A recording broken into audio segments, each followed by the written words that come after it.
Alright, so I had to make a little bit of a modification to the board.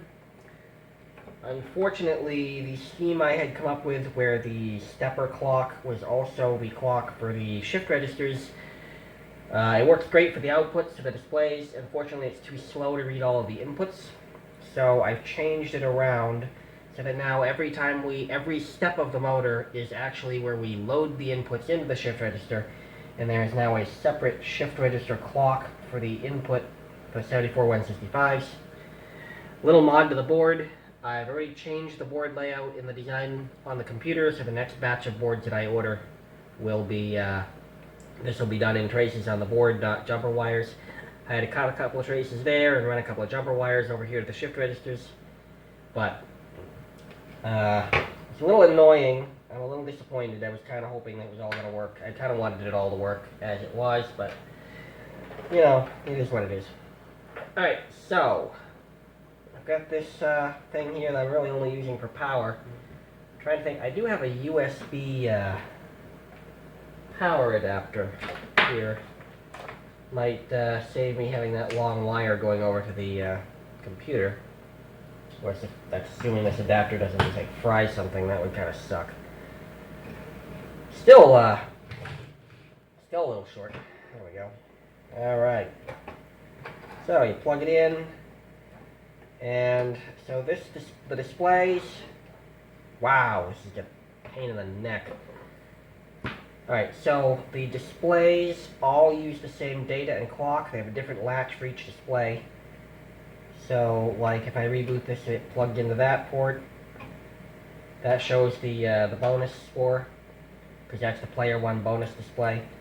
So we're going to go over to the player 1 ticket display. And the game is not programmed yet. This does not actually run the game. It's just running a demonstration program. And we are currently displaying all ones because all of the inputs right now are 1. And I'm looking for a reasonable length jumper wire to demonstrate this with. I don't think I have one, and I don't want to spend a whole lot of time on it. So let's just, oh, right here. There's a whole bunch of them right here. What's wrong with me?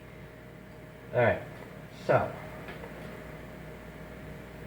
this right here is ground. I'm using one of the, wow, that thing's in horrible condition.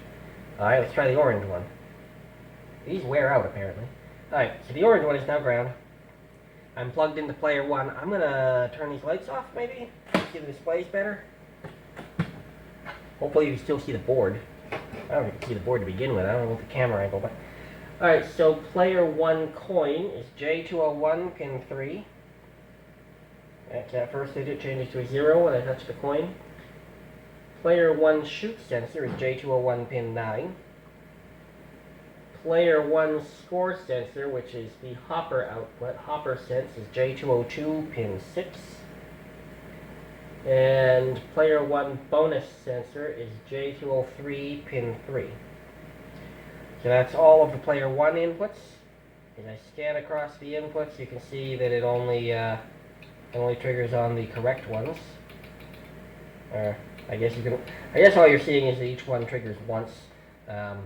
And of course I just demonstrated that the correct ones trigger it, so now we'll go over to player 2. Player 2 coin sensor is pin 4. Player 2 shoot sensor is J202 pin 9.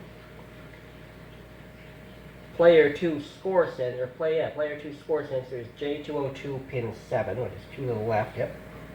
And player 2 bonus sensor is J203 pin 4, right there. And again, each one only triggers once. They're not in order on this one, but that's benchmark for you. I decided to be clever and juggle things.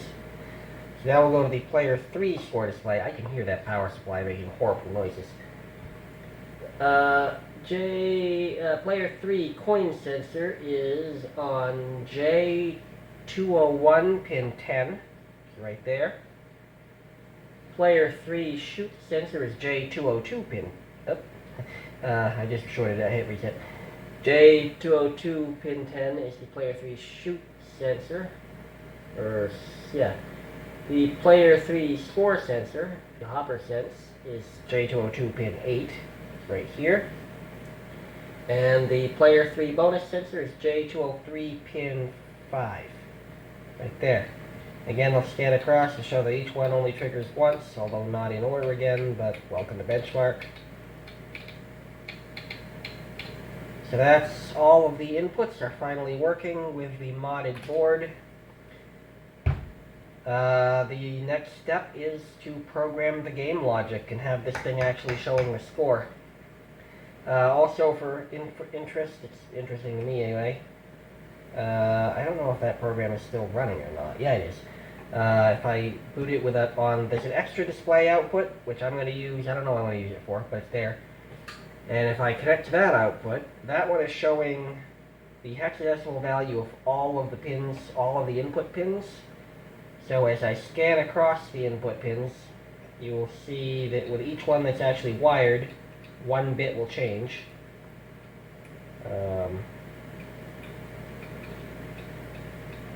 And these aren't really meaningful to the end user, or to you even. They're only meaningful if you're looking at my chart, but they just helped me verify that each bit was wired to the correct place and that my chart was accurate. So anyway, yep, that's where we stand right now. The inputs work, the displays work.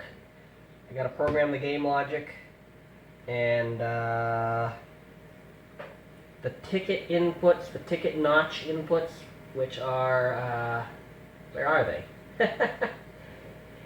J202, 3 through 5, they go into a different input mechanism. They go directly to the microcontroller, so they get programmed differently, but since they go directly to the chip, I'm sure they work. I will probably test them next. But yeah, making progress.